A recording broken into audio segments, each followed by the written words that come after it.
Ladies and gentlemen, let's for a Gaming.com video. We have quite a lot of news actually concerning graphics cards from AMD, Nvidia and Intel. We're going to start out with AMD first, simply because they are first alphabetically.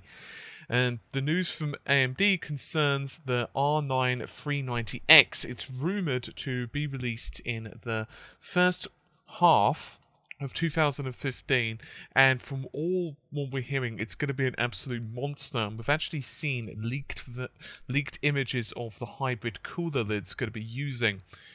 So if you want to see the images of the cooler and actually have more information, you can click on the link in the description, because I don't want to be risking showing links in YouTube. It's not a particularly good idea. But anyway, so the cooler is manufactured by ASTEC, that's A-S-E-Tech, T-E-K. They released a press statement back last month, August, and they said as follows, that it had secured a design with an undisclosed OEM customer for a graphics liquid cooling product.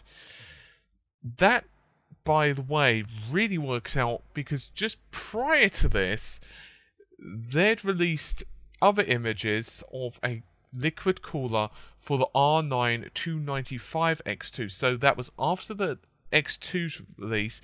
They'd released this press statement showing that, yeah, we've basically found something else. So most likely the customer in this case is going to be once again AMD, and they are forecasting that would be the customer, so most likely AMD, that ASTEC are going to be securing between $2 to $4 million of revenue with this, and obviously that depends on how many GPUs they manage to ship, and shipping is scheduled to begin in the first half of 2015.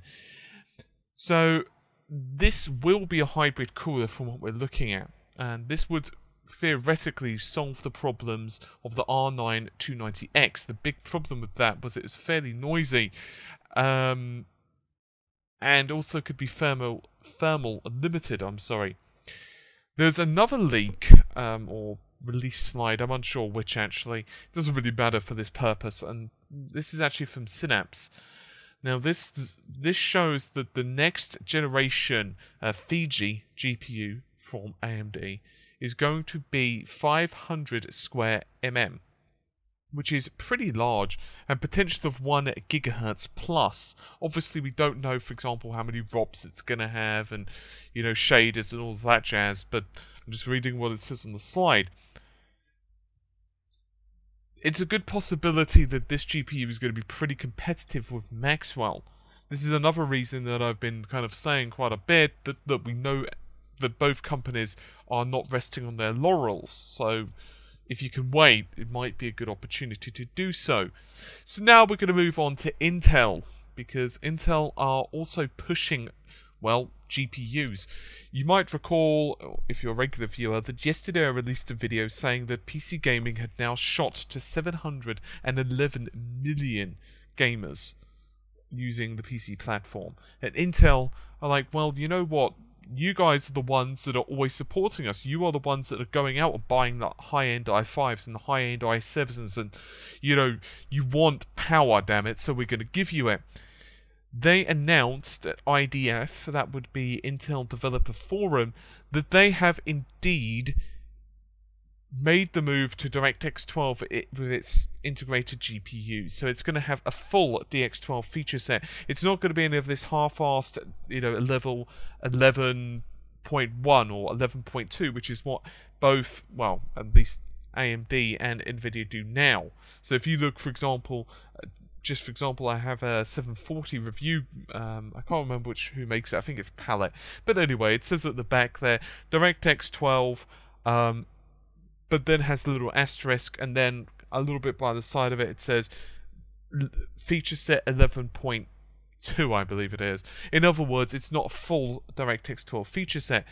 Intel is stating that this isn't going to be the case. Their next IGPs are going to be fully DX12, and in addition to that, it's going to be part of Skylake. So in other words, Intel Skylake S processors are going to be fully confirmed to support the uncut full version of DX12. That's actually really cool. That's actually really cool. Maxwell isn't confirmed, and of course the next generation AMD cards are not confirmed, but let's just be totally bluntly honest here. There's a very good chance they bloody well will be. Great news, everyone, right? Finally, we're going to discuss Nvidia, I'm sorry. So, there's another piece of news concerning Maxwell. Honestly, I don't know how many pieces of news I can cover on Maxwell, because every bloody day there seems to be something with Maxwell. I'm pretty sure at this rate, I should just make a Maxwell playlist and it would have more videos than everything else combined. Anyway, I digress.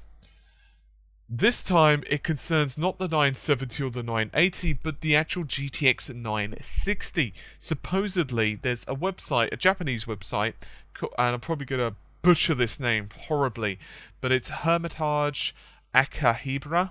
I probably butchered that. Anyway, this is another article that I've done. You can click it if you want. It's got some kind of bits of information, not only linked to their official website, which kind of starts the rumor, but also some other bits of information, including some images and so on, of the 970 leaks and other bits and pieces. But anyway, I digress once again. The 960 is supposedly going to be seeing a release in mid-October. So there's two possibilities for the 960. The first would be a Kepler-based design. Theoretically, that would mean it's going to be between the 760 and the 770 in terms of raw power, if that were true. I don't necessarily think that's likely, because Nvidia skipped the 800 range for desktop because they felt it was too confusing. They actually wanted to tie everything together with their mobile devices and everything else, so it wouldn't really make sense for them to do that, because then they've got a Kepler in the maximal range, if you will, if that made any sense. So what they're instead going to most likely do, and obviously I am not Nvidia and I do not have a seat at their board, so I don't know this for certain, but it would certainly make a great deal of sense for them to just simply make it exactly the same as the, say, 970, but just cut down the amount of CUDA cores and SMMs that's available. One can logically assume we'll be seeing a 256-bit memory bus, most likely with 2 gigs of RAM. We can come to that logical conclusion fairly easily. A narrower memory bus would not be really what you'd want. With even this type of card, it would just require too much memory bandwidth. It'd be bandwidth starved. Unless they went with very high clocked RAM, not really worth it. Costs too much money. It's just better to go with a wider bus, most likely. And we can also assume that a higher bus is not required, because let's face it, even the 980s supposedly are only using 256-bit. Nvidia have a habit of using, well, just judging by their patterns, we can probably assume it's going to have 2 gigs of RAM. That's not to say that EVGA and all of the other board partners that Nvidia have can't say, hey, you know what, we're going to make a 22GB model. Okay, I completely exaggerate, but you get my point. There will likely be derivatives which have 4 gigs, but that's up to you to source them, and that's up to them to build them.